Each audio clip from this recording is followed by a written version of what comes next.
Angisakuzwa ke ma. Uthi angithathe lo muthi ngihambe ngiyohlisa indodana yakho.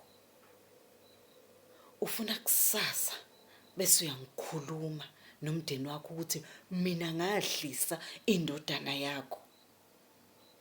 Ngayitshela mina ma, ngathi ngeke ngimhlise umuntu wesilisa. Uma ngabe ngithanda uyongithanda, kodwa uma engangifuni akangifuni, ngeke ngise ngimphoqe ngomuthi. Thatha lo muthi wakho ma, uyonikeza abawudingayo.